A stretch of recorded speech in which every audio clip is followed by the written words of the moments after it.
Tous deux chargent, épée brandie, prêts à abattre l'autre dans cette course désespérée, tels deux météores se préparant à l'inévitable collision.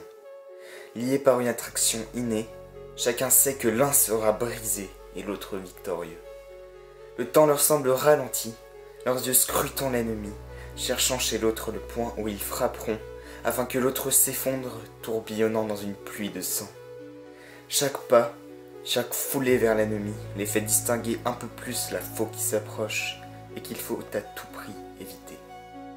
La pièce est baignée des derniers rayons crépusculaires, et aux fenêtres, les rideaux volant au vent attendent le nouveau spectre qui va bientôt se joindre à eux. La lune se prépare, encore cachée par l'horizon. Bientôt, elle recouvrira la scène d'un blanc linceul. Tout s'accélère. Les cœurs battent au rythme d'un doux requiem. La course des deux opposés, le tic-tac des horloges, la brise qui souffle, les derniers chants d'oiseaux, la foule au dehors qui déjà acclame, les râles des vaincus, les entrechoquements d'épées, le doux bruit métallique de la lame sortie de son fourreau, le sifflement des flèches, la sueur qui perle et s'écrase par terre, le ruissellement des larmes et du sang, les cris et les hurlements des vainqueurs et des défaits. Un passé, un présent et deux avenirs se mêlent dans ce complexe orchestre funèbre. D'un côté, le tyran, celui qui a pris le pouvoir, installé ses troupes monstrueuses au royaume d'Hyrule, et qui désormais est transporté par une rage qui, comme un torrent, semble tout emporter avec elle. De l'autre, le héros, celui qui a incité les résistants à la bataille, et qui désormais, porté par une tempête révolutionnaire, vole avec elle pour s'abattre sur l'ennemi. Tous deux portent en eux un pouvoir des dieux tout-puissants, deux fragments de la force régissant l'équilibre en tout temps, et désormais parcourent la plus haute pièce du château dans un violent assaut, et pour l'un, l'ultime élan. Il n'est plus là question de talent aux armes, c'est une lutte psychologique entre deux guerriers blessés et épuisés, dont le résultat dépend de là où chacun frappera et de comment il frappera.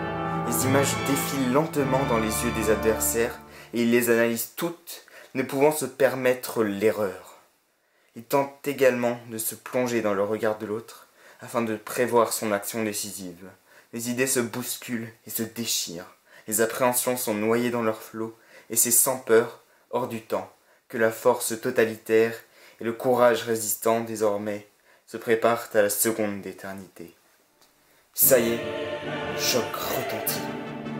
L'épée du courage fend dans l'air, s'abat aux genoux et transperce la chair et les os, centimètre par centimètre, jusqu'à ce qu'il se détache totalement du corps. L'épée de la force a manqué son coup à la tête du héros qui avait prévu l'attaque. Le tyran, s'attendant à un coup aux parties vitales, n'avait rien vu venir.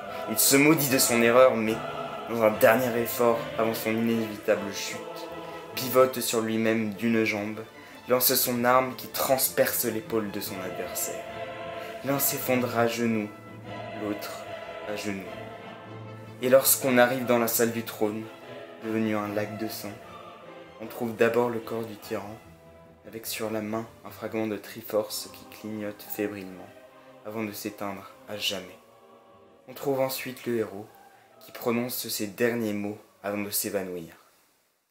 L'avenir.